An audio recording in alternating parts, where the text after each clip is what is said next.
What happens when men become wolves? When brothers become enemies? You see this happen all the time in modern day society. For example, you'll see or you hear stories of perhaps a moderate or a wealthy father die and leave his life earnings in the will, but the will's unclear. And you'll see brothers fight over like ravenous wolves. You see this all the time in the business world, right? Business partners, and they start a small business in a garage or in a small warehouse, and then it grows, and then greed takes over, right? And they start carving out the business and litigating against each other and just trying to destroy each other. So we always see this happen in these micro scales. To us in our personal lives or macro. But what happens when it's an entire empire? So this is part two of the first war of the Diadochi, the successors.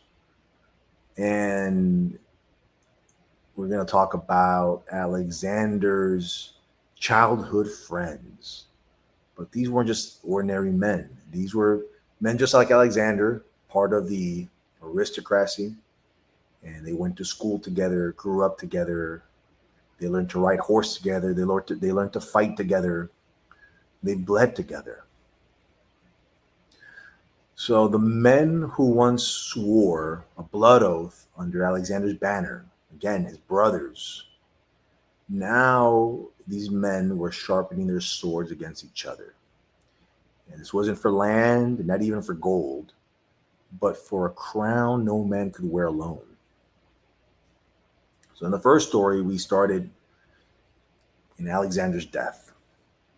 So after Alexander's death, his empire, this enormous empire that stretches from Macedon all the way to the outskirts of Persia and places like Sogdia and Bactria, right, which would be modern day, the modern day borders of Pakistan or Turkmenistan.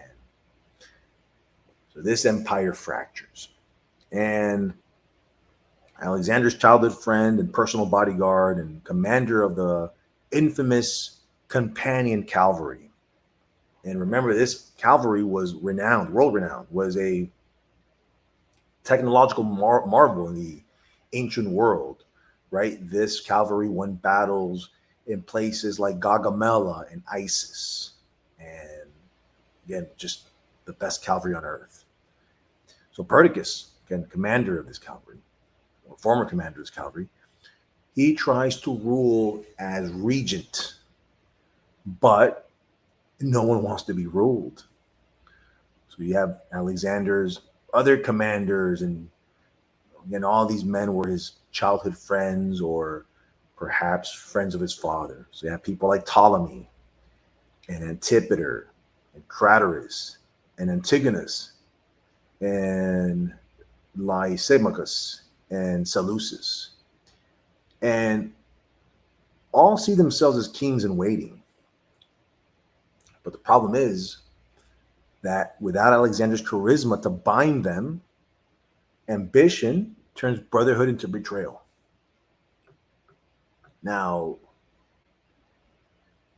as we left off in the past story, Perdiccas, again, Alexander's closest bodyguard, he demands that Ptolemy return Alexander's body back to Macedonia, because this was the ancient homeland of Alexander, right? And whoever has his body can have a claim to succession, if you will. But Ptolemy refuses because he knows that in stealing Alexander's body, this is a political tool, right, to claim himself as ruler.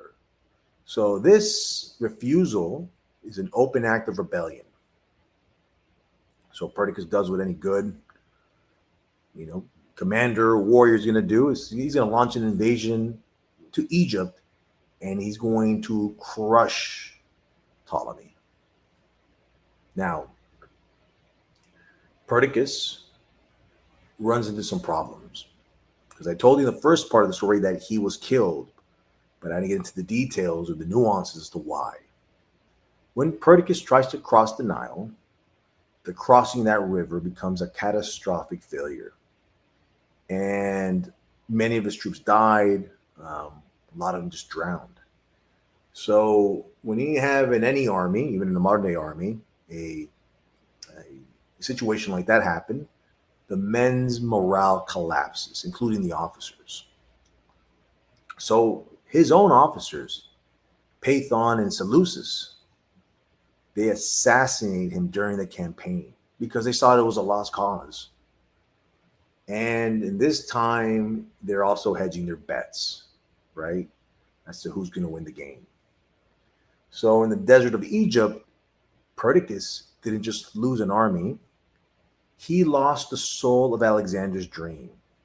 So to give you an idea of what Alexander's dream was, he wanted to create a one world order, if you will, or one world government. Think of it like the United Nations of the ancient world, where, you know, himself or the Macedonians have hegemony, and the figurehead would be Alexander.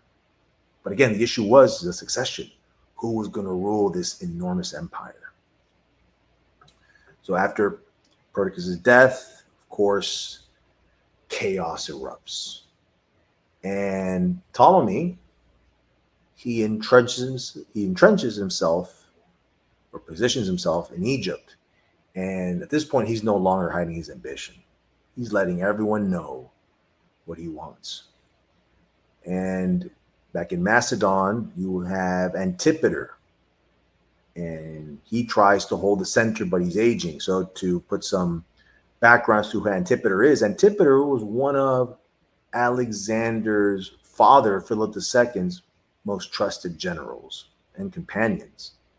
But by this time, Antipater's almost 70 years old, and he's aging, he's getting old.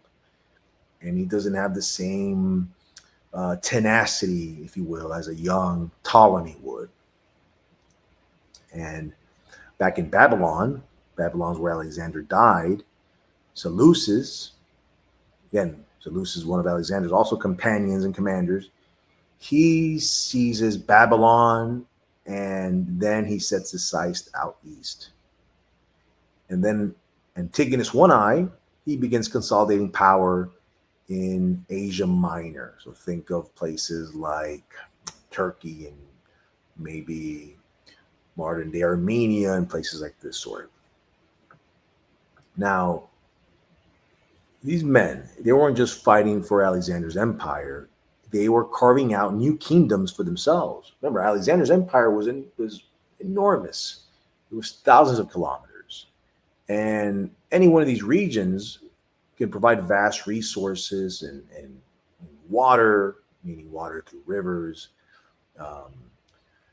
mining for ores and gold, and obviously the population to tax as well, mining or trees for myrrh, which make incense and things of that sort, which are also popular commodities at the time. So plenty of resources all around these kingdoms. But of course, just like real estate, some areas are better than others. So these guys are going to claw for power for the best real estate.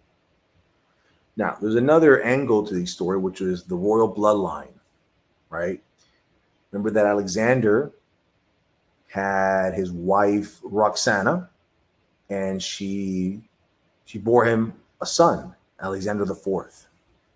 Now, these are symbolic heirs, but they're just going to become pawns in this bloody game of chess. Because remember that Roxana is from a place called Bactria.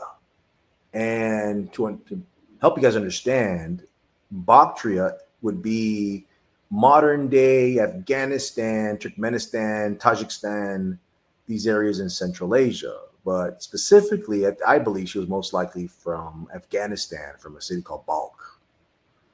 And hence the word Bactria.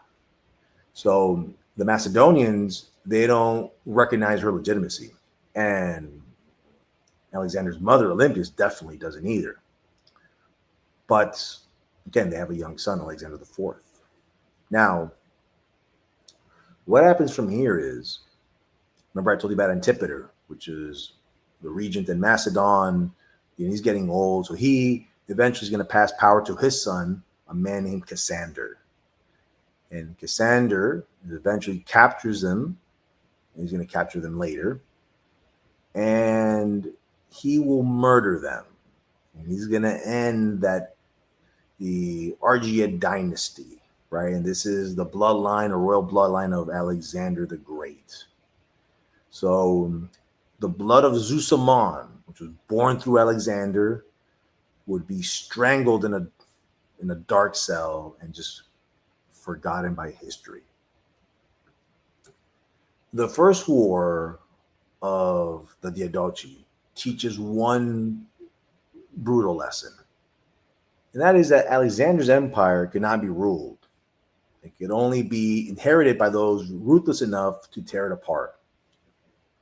And I love this analogy, and I didn't coin it. This was Dan Carlin's analogy, and he said that this was sort of like the equivalent of a mafia crime family. These guys, like Cassander and Ptolemy and Antigonus the One-Eye and Seleucus. These were the world, at the ancient world at the time, most efficient and ruthless killers. These guys have been in countless battles, dozens of battles, and wiping out entire populations, seizing towns, laying sieges, and doing all sorts of just what we would consider today war crimes and atrocities. So these guys weren't squeamish to blood, and they definitely weren't, hesitant to drive a knife or a garrote in each other's backs. So alliances shift, and again, betrayal becomes common currency. And the funeral of Alexander's empire had only just begun at this point. So in life, Alexander could unite the world under one name, but in death, that name became a weapon every man fought to wield. And the wars of the Diadochi weren't just a struggle for kingship. They were the death throes of a world that could never be reborn. So I hope you guys enjoyed the episode. Stay tuned for the next part 3 of this series of the Diadochi. And like always, guys, remember to lift more, eat more, rest more, love more, and hate less. Hope you guys enjoyed.